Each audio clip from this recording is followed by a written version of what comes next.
Hello, my name is Connie Pesalacqua. I'm a daytime television columnist for New York Newsday. I'd like to introduce Agnes Nixon, one of the pioneers of television and the most prominent figure in the history of daytime soap opera.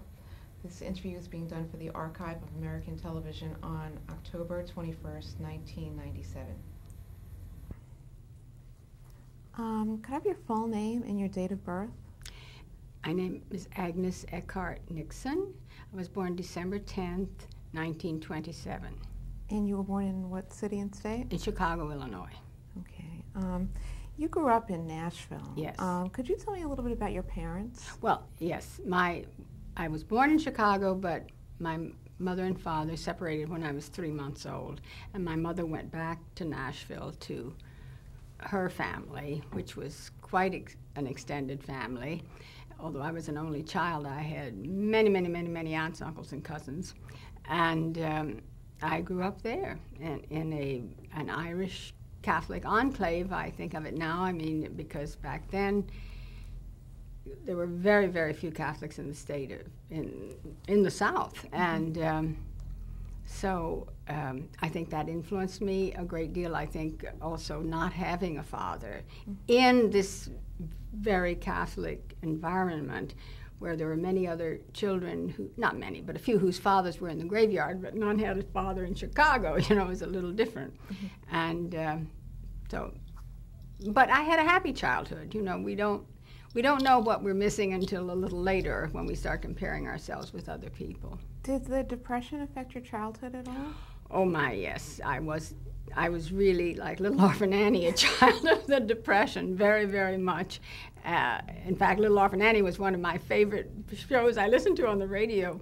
But my mother, I lived with my mother, my grandmother, and 4 maiden aunts. And they all worked, and my mother was a bookkeeper, and during the Depression, the company she was working for closed, and she was jobless for quite a while, and this was not a good time. It wasn't a bad time because we had, a child doesn't realize what one doesn't have, and everyone else was in the same plight, you know. But certainly it made me very conscious of the need to conserve and to help others. Was reading important to you? Was there a need to escape and fantasize in this kind of a childhood? Oh yes, reading was very important, but also,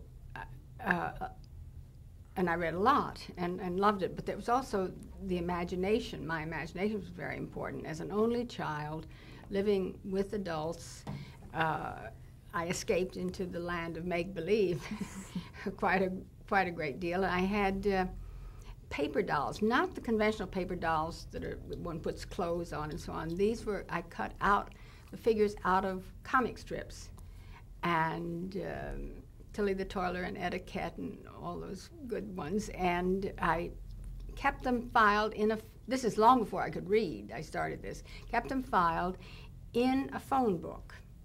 And I kept them filed according to day clothes, night clothes, standing, sitting, and I spun these stories with them from the time I was 3. I remember because I cut them out, and my mother wouldn't let me have a sharp-pointed scissors.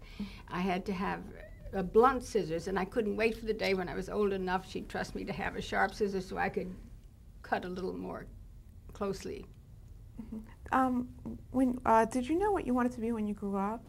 How early did you? Well, I didn't know.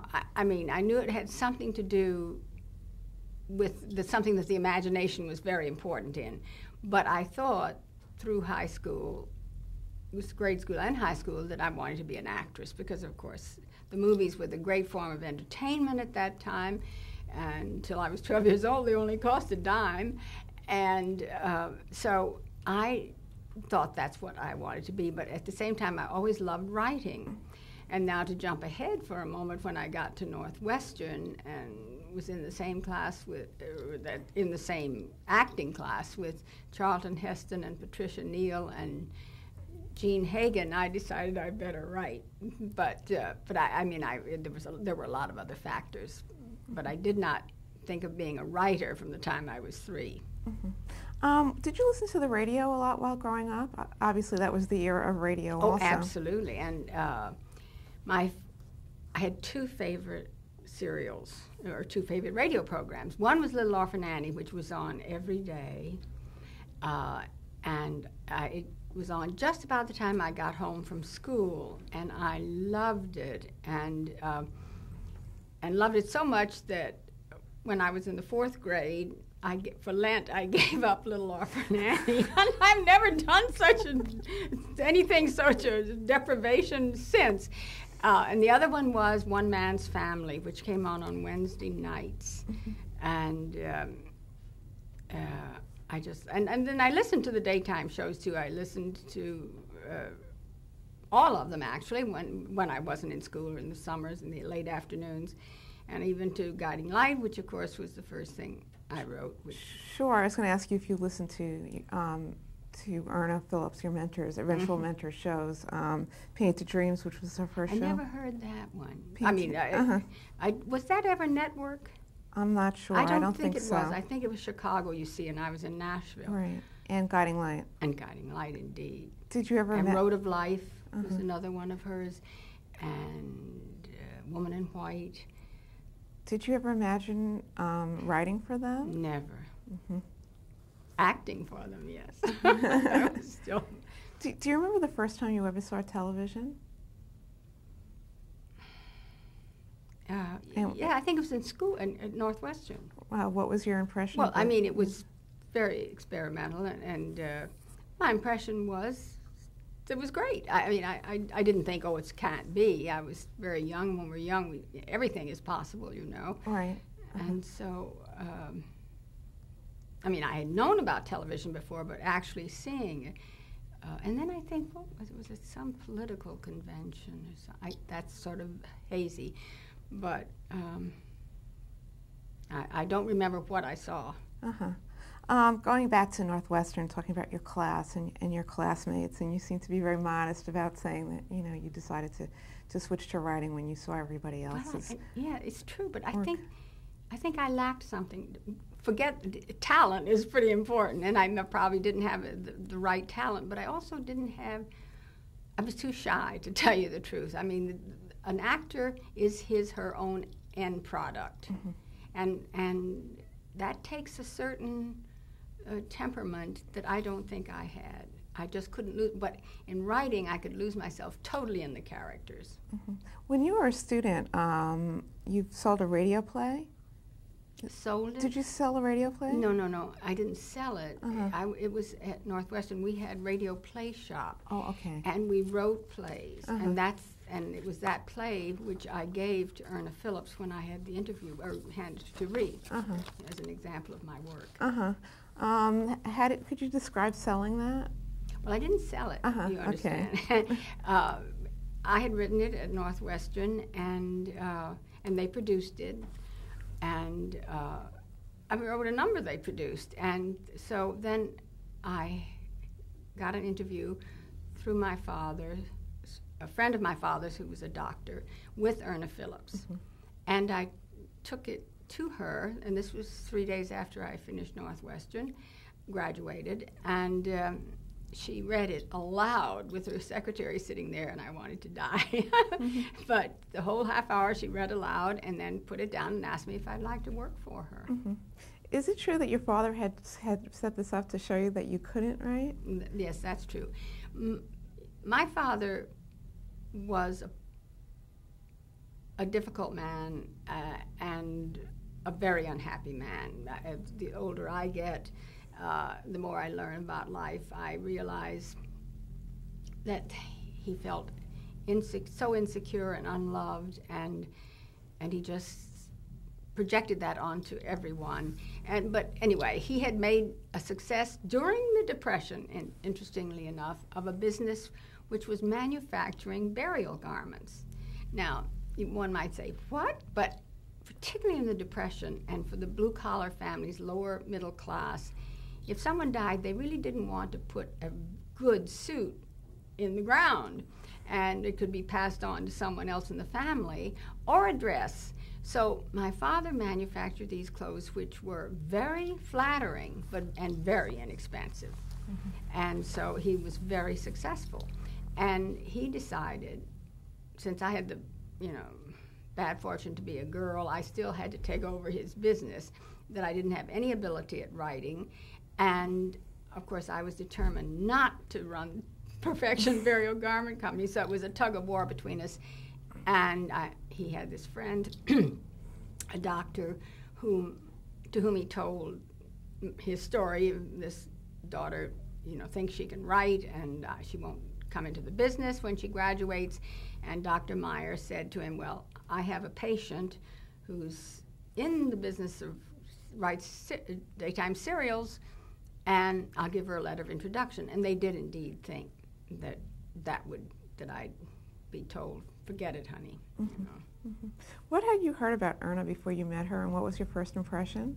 Well, I had heard the way one hears about the President of the United States or something, but I didn't have any preconceived notions at all, and was thinking that probably my father and Dr. Meyer were right, and she'd tell me to get lost. But when I met her, I was in awestruck, and also liked her immediately, because there was an honesty. And of course, in those days, long before Betty Friedan wrote The Feminine Mystique, this was a woman who had been very successful, and who knew who she was, unmarried, and she had adopted 2 children. And so I was very impressed by her. Why do you think Erna was impressed by your writing? Well, I can only tell you what she said to my father. Shall I do that? Later, Erna told me that she ran into my father in Dr. Meyer's waiting room one day, and they had never met, and Dr. Meyer introduced them. And my father said to her, because my father was had a very charming personality, and he said to her, Miss Phillips, I want to thank you for what you did for my daughter. And she said to him, Mr. Eckhart, I'm a businesswoman. I hired your daughter because she's good, and for no other reason. That's wonderful. Your first show was the first show you wrote for was Women in White. Were you familiar with it, and could you just give us a little description of it? Well, I wasn't too familiar with it, but it was in the days of radio. Remember, you could today call a soap, I don't think, Woman in White.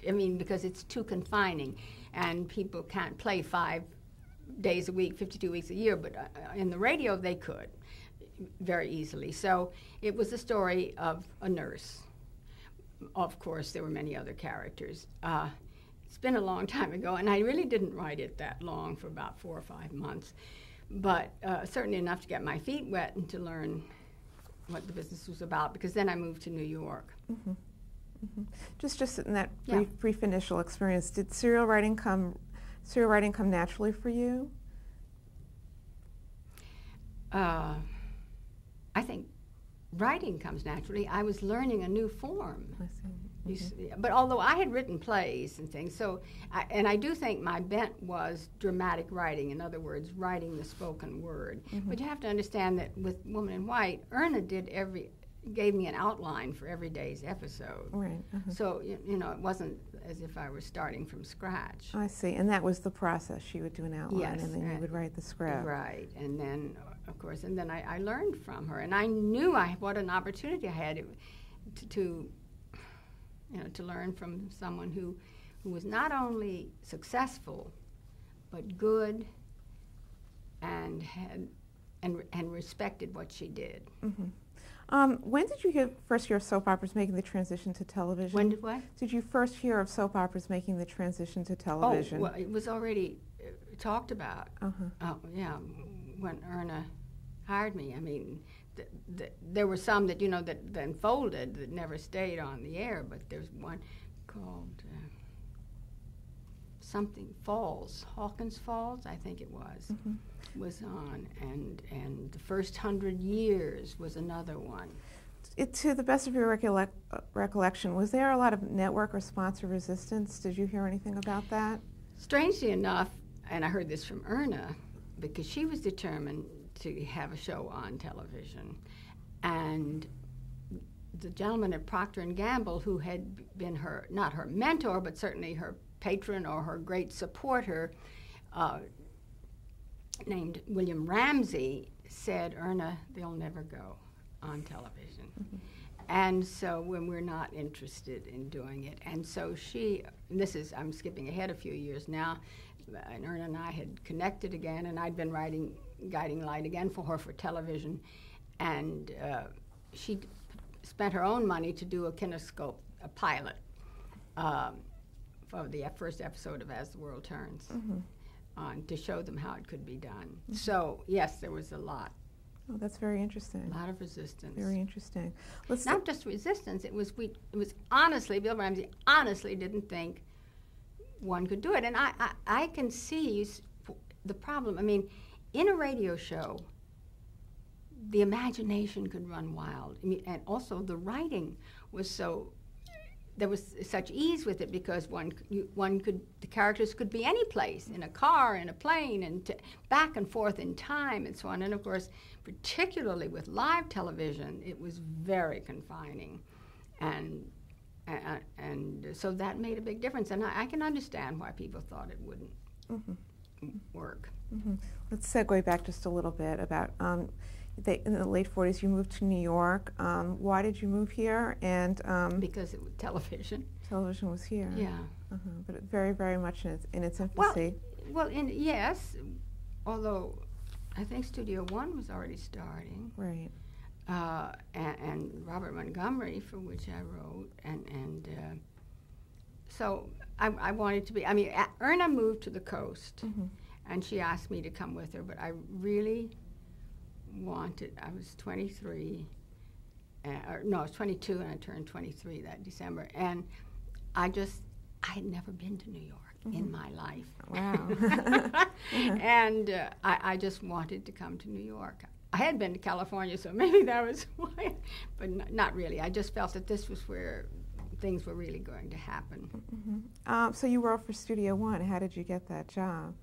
Spec, writing on Spec for for Studio One and Hallmark Hall of Fame and Robert Montgomery Presents. But once, I did one on Spec, and then after that I would be assigned. Who did you work with? Who were some of the people that you worked with? Susskind and Robert Montgomery himself.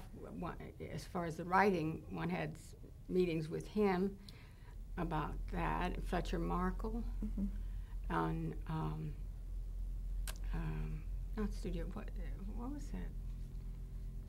Yeah, that's for Studio One, right? Fletcher Markle. It's been a while, but that was a very big name. How did working on a weekly drama compare with working on a daily drama? You mean an episodic? An episodic, yes. Well, of course, again, we're talking back in ancient history, and I remember doing, for Robert Montgomery, an adaptation of Mesro's Really the Blues, in which Jackie Cooper starred. But we were in Studio 8H. That meant one had 8 sets, and any time for costume changes had to take place in those 30-second commercials, and sometimes, if one was lucky, a minute commercial. So all that had to be factored into the writing. And with Jackie Cooper as Mesro, what I did was have him as the narrator, as well as in the show, which somewhat like Our Town or Glass Menagerie, the brother standing outside the proscenium arch. And so what we did was that we put him in a cap and a raincoat, which covered a number of costumes. So when he'd go off and throw the coat off, and he'd be in another costume. And remember the story of Heidi, who went to see her grandfather and wore all her clothes? That was sort of the way it was. You also wrote for Hallmark Hall of Fame. Oh, I did, yeah. Could you tell me about some of the teleplays you wrote in those days, and also how you got the jobs and who you worked with? Well, you know, I mean, I got the job because probably that one, the first one, was on spec, too. You know, it was very different. There wasn't a writers' guild. I mean, a writers' union. There was a writers' guild, but I mean, it was also different, and we were learning as we did it. You know, and so but people were also. I worked with Fred Coe a couple of times. People were, everyone was very interested. It was such a nice, warm, small community, and it was just so different from what it is now, and fun. And I'd hate to go back. I would not want to write a show today in which I had to have people change costumes in 30 seconds, and all the horrors that can happen with live television. But for quite a few years on television, on daytime soap opera, it was the same thing. Were you one of the only women who were writing then, or were there other young women? Not many. No. Did you face any problems because? No. I mean, you were treated equally? Oh, yeah.